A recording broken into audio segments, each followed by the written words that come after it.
하나님 말씀 함께 봅니다. 함께 보실 하나님 말씀은 시편 132편 1절에서 10절입니다. 시편 132편 1절에서 10절 말씀.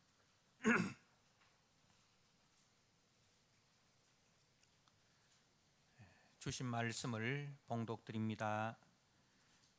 여호와여, 다윗을 위하여 그의 모든 겸손을 기억하소서.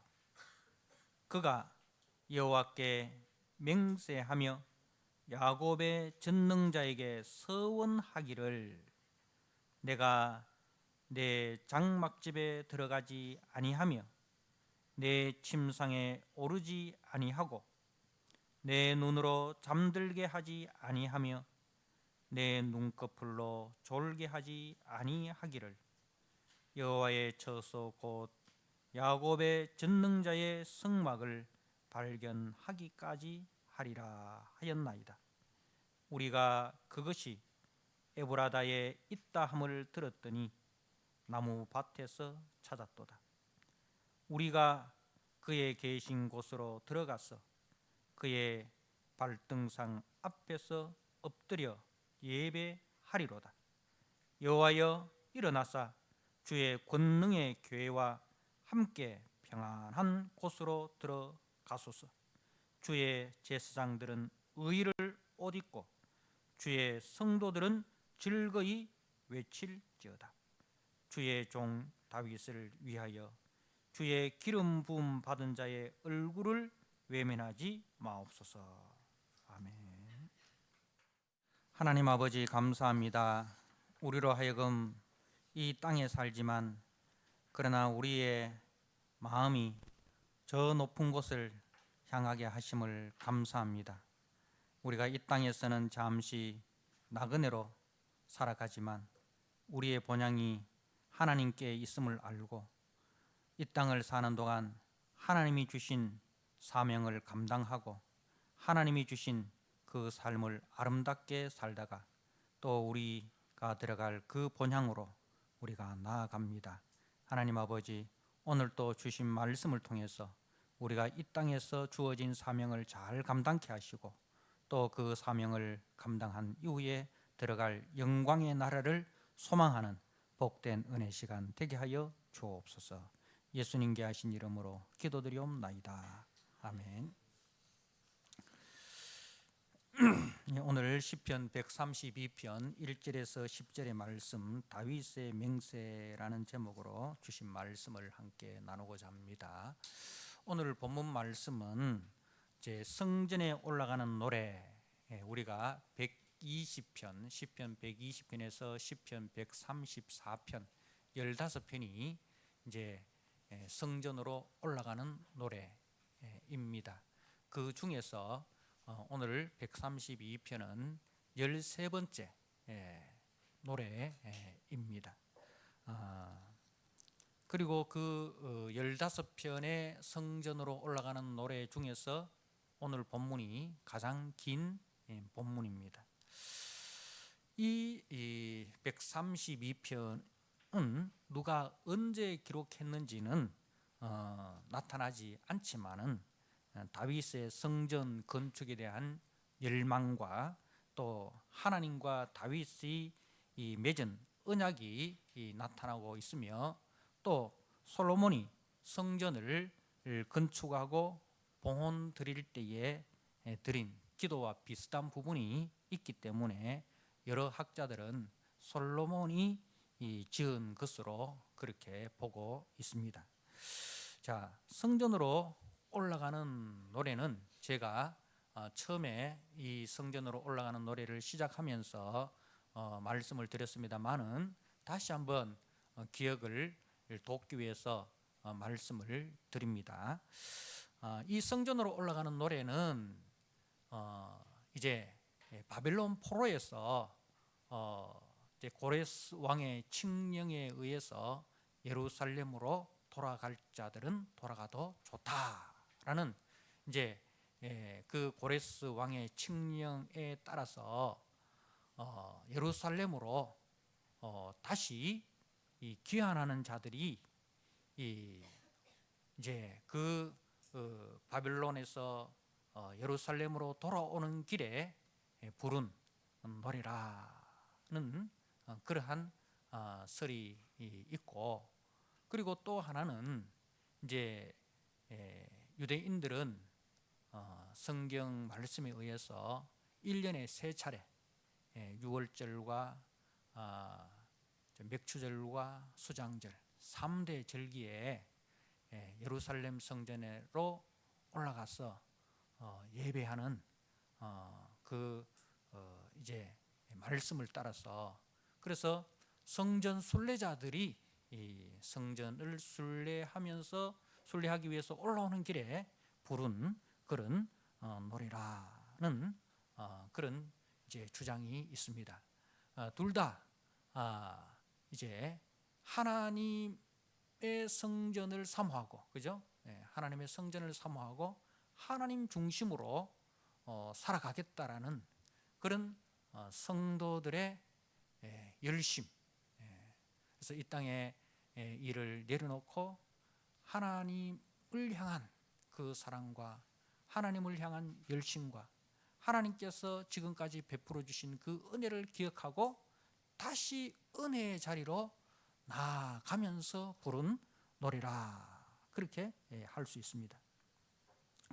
저들은 우리가 바벨론의 포로가 된 것은 하나님께서 우리와 우리 조상들에게 베푸신 그 출애굽의 은혜와, 그리고 가나안 정복이라는 그 은혜를 저버리고 하나님께서 우리에게 약속하신 그 약속의 말씀을 저버리고 우리가 저 세상을 향하여 마음을 빼앗기고 우리의 눈이 그 세상을 향함으로 우상을 숭배하고 세상의 영광을 쫓다가 하나님의 징계로 이제 바벨론의 포로가 되었다.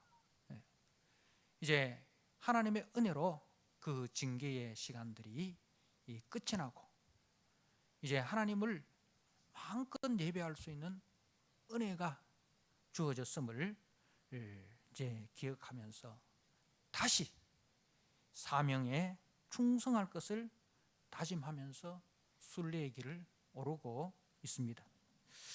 오늘 이 본문은 이제 1절에서 18절로 되어 있는데 1절에서 10절까지는 다윗의 맹세라 할 수 있습니다. 2절 말씀에 그가 여호와께 맹세하며, 그는 다윗입니다. 그죠? 앞에 여호와여 다윗을 위하여 그의 모든 겸손을 기억하소서, 그가 여호와께 맹세하며 야곱의 전능자에게 서원하기를, 이렇게 다윗의 맹세가 나옵니다. 그래서 1절에서 10절까지는 다윗의 맹세고, 그리고 이제 11절에서 18절은 그 다윗의 맹세를 들으신 하나님의 맹세가 나옵니다. 11절 말씀에 여호와께서 다윗에게 성실히 맹세하셨으니 변하지 아니하실지라, 이렇게 여호와의 맹세, 하나님의 맹세가 11절에서 18절에 나오고 있습니다. 자, 다윗이 어떤 맹세를 합니까? 다윗이 왜 맹세를 합니까? 다윗은 하나님이 베푸신 은혜를 기억하고 있습니다. 하나님께서 지금까지 나에게 베푸신 그 은혜를 기억하고, 그리고 무엇을 맹세하는가? 하나님의 처소를, 하나님이 거하실 처소를 마련할 것을 맹세합니다. 이제 3절 말씀에 내가 내 장막집에 들어가지 아니하며 내 침상에 오르지 아니하며 내 눈으로 잠들게 하지 아니하며 내 눈꺼풀로 졸게 하지 아니하기를 여호와의 처소 곧 야곱의 전능자의 성막을 발견하기까지 하리라. 그러니까 다윗의 맹세는, 족계는 이제 하나님의 궤, 언약궤, 법궤, 증거궤라고도 하죠.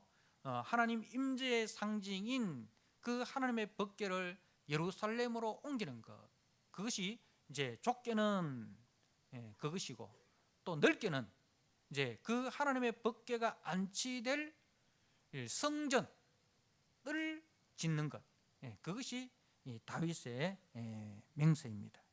그러니까 이제 하나님께서 다윗에게 베푸신 그 모든 은혜를 기억을 하고, 그리고 그 은혜에 내가 어떻게 보답할까? 하나님께서 내게 베푸신 그 모든 은혜를 내가 무엇으로 보답할까? 이것을 이제 고민하는 중에 나는 왕이 되어서 백향목궁에 가는데 하나님의 임재의 상징인 여호와의 궤는 아직도 천막 가운데 가니 다윗이 몸둘 바를 모르는 거예요. 그래서 그 하나님의 궤를 하나님의 성전에 안치하고자 하는 이제 그 맹세를 하나님께 드리는 겁니다. 그런데 이제 이 다윗의 맹세를 들으신 하나님께서는 이제 오히려 이제 하나님이 다윗에게 맹세를 하시는데, 그 하나님의 맹세가 무엇인고 하면은 네가 나를 위해서 집을 지을 것이 아니라 내가 너를 위해서 집을 짓겠다. 네가 나를 위해서 성전을 짓는 것이 아니라 내가 너를 위해서 성전을 짓겠다는 겁니다. 그 성전은 바로 말씀이 육신이 되어 우리 가운데 가실 예수 그리스도를 말씀하는 거예요.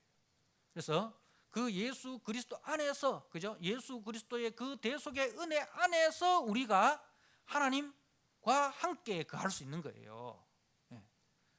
우리가 아무리 하나님과 함께 가려고 해도 하나님은 거룩하시고 우리는 죄에 속했기 때문에 거룩하신 하나님은 죄를 보면 소멸해 버립니다.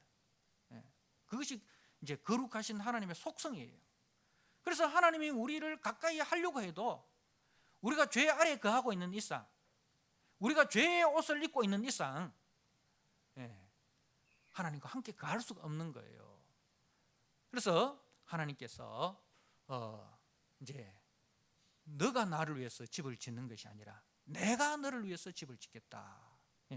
그래서 17절 말씀에 내가 거기서 다윗에게 뿌리 나게 할 것이라. 뿌리 난다는 것은 이제 권세를 이야기하는 거죠. 다윗에게 권세를 주시겠다는 거죠. 내가 내 기름 부음 받은 자를 위하여 등을 준비하였도다. 내 기름 부음 받은 자, 메시아죠. 그리스도죠. 기름 부음 받은 자 메시아를 준비하였도다. 내가 그 원수에게는 수치 옷을 입히고 그에게는 왕관이 빛나게 하리라 하셨도다. 그러니까 이제 그 예수 그리스도, 하나님께서 기름 부으신 그 하나님의 종, 하나님의 아들 예수 그리스도로 말미암아 그의 원수에게는, 마귀에게는 수치 옷을 입히고 영원한 불못에 던져지고, 그에게는 우리 주 예수 그리스도는 사망 권세를 이기시고 부활하심으로 하나님 보좌 우편에 앉으심으로 모든 무릎이 예수의 이름 앞에 굴복하는, 그래서 예수 그리스도로 인하여 함께 생명을 얻은 자들이 다 다윗이 받은 뿔, 그 권세, 예수 그리스도의 그 권세를 받게 된다라는 놀라운 맹세를 다윗에게, 우리에게 해 주시고 계십니다. 자, 먼저 우리가 1절에서 10절의 다윗의 맹세를 잠깐 살펴보도록 하겠습니다. 1절 말씀에 여호와여 다윗을 위하여 그의 모든 겸손을 기억하소서. 이것은 이제 이 겸손이란 말은 근심 어린 수고라고 이렇게 번역을 할 수 있습니다. 그러니까 다윗이 한 모든 그 근심 어린 수고, 그 고난, 그 다윗의 그 낮아지심을 기억해 주십시오. 이는 무엇을 이야기하느냐 하면, 이제 다윗이 다윗의 고난이라 하면 우리가 딱 떠오르는 게 뭐예요? 다윗이 사울로부터 받은 그런 고난, 이렇게 우리가 떠오를 수 있잖아요. 그런데 오늘 이 말씀은 다윗이 이 사울로부터 받은 그 고난을 이야기하는 것이 아니라, 다윗이 이제 하나님께서 내가 너를 위해서 집을 지어주겠다, 그죠? 네가 나를 위해서 집을 지을 것이 아니다. 너는 전쟁에서 피를 많이 흘렸기 때문에 너는 하나님의 성전을 지을 자격이 없다. 그러니까 하나님의 성전은 뭐예요? 이제 하나님과 우리가 가는, 이제 전쟁이 끝난 이후에 뭐가 주어집니까? 평화가 주어지잖아요. 그래서 다윗은 전투하는 그리스도를 이제 예표한다면, 그 아들 솔로몬은 전쟁이 끝나고 이제 우리에게 안식과 평화를 주는 그리스도를 예표합니다. 그래서 솔로몬은 샬롬이잖아요. 평화의 왕, 샬롬.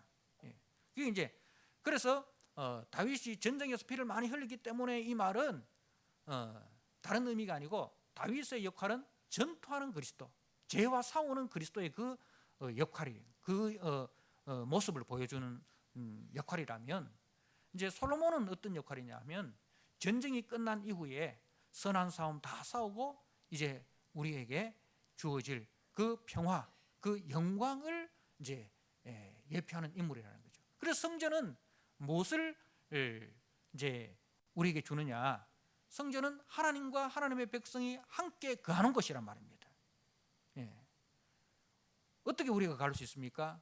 그리스도의 선한 싸움, 그죠? 십자가의 대속의 그 죽으심으로, 그리고 그리스도께서 십자가의 대속으로 죽으시고 마귀의 소굴로 들어가서 마귀를 결박하고, 마귀에 의해서 결박당한 우리를 그 죄의 포로에서 구출해 내시잖아요, 그죠? 그래서 이제 우리에게 평화와 안식이 주어지는 것입니다. 그래서 이제 이 다윗의 고난이라는 것은, 이제 다윗이 자신은 성전을 지을 수 없지만 자신의 아들 솔로몬에 의해서 하나님의 성전이 지어질 것을 약속받고 자신이 한 일이 뭡니까? 그 아들 솔로몬이 성전을 건축할 만반의 준비를 다 해놓는 거예요. 그 아들 솔로몬이 성전을 지을 수 있는 모든 물자들을 다 이렇게 갖춰 놓습니다. 그래서 솔로몬은 아버지 다윗이 준비해 놓은 그 모든 것을 가지고 이제 짓는 일만 하는 거죠. 그래서 다윗이 그 성전을 건축하기 위한 그 열심을 가지고, 그 물자를 준비한 그 모든 열심을, 그 모든 수고를, 그 모든 고생을 기억해 달라는 말입니다. 다윗은 이제 조금 전에도 이야기했지만 사무엘하 7장에 보면 다윗이 이제 왕이 된 이후에 하나님 앞에 간절히 이 서원을 합니다. 뭡니까? 나는 누구입니까? 나는 베들레헴 이새의 그 말째 아들 다윗,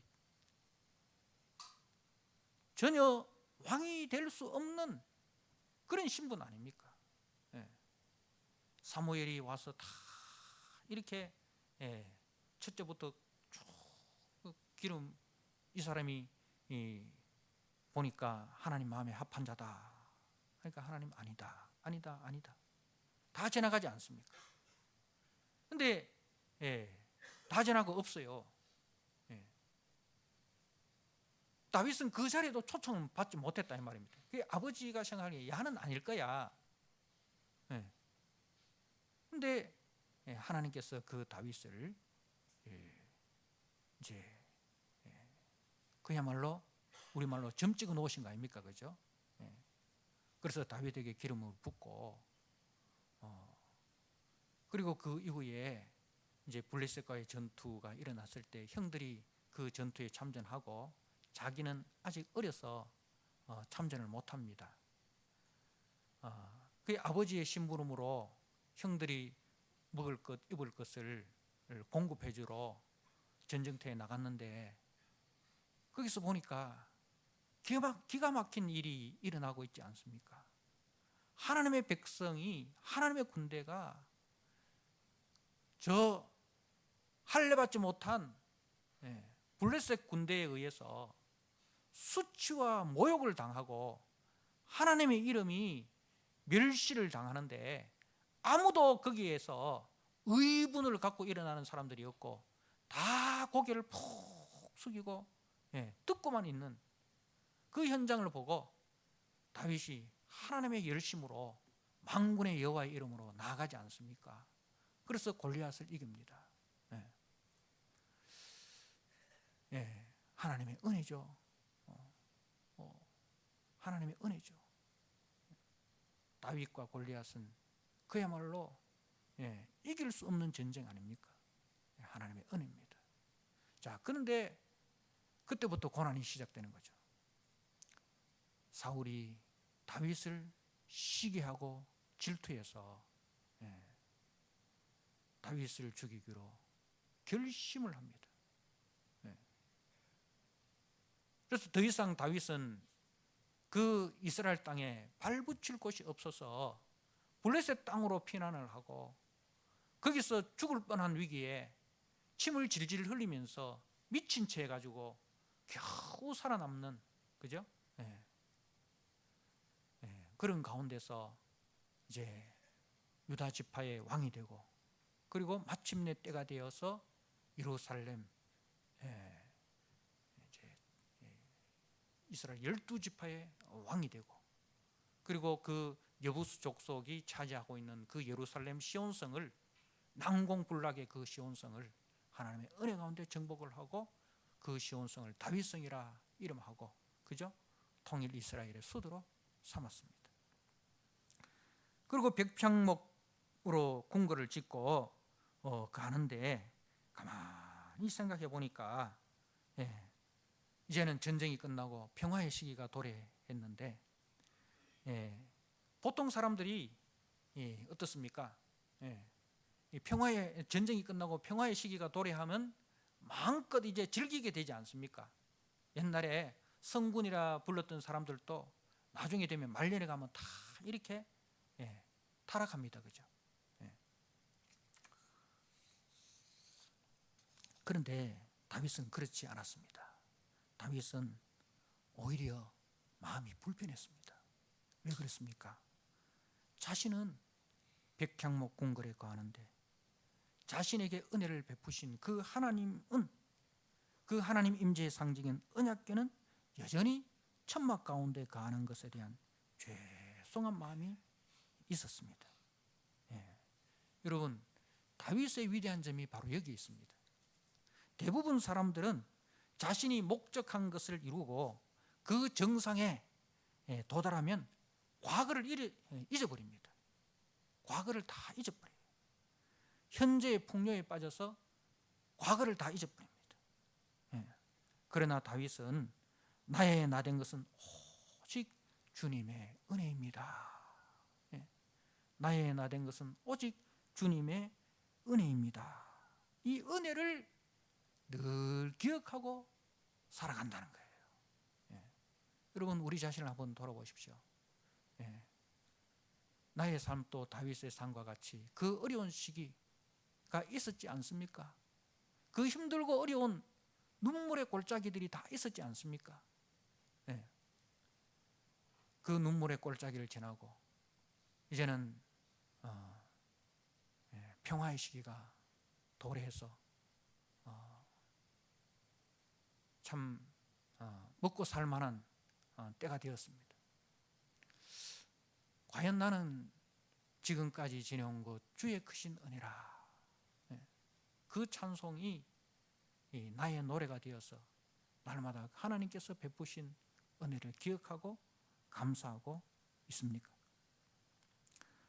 대부분 사람들은 과거를 잊어버립니다. 과거를 기억하지 않습니다.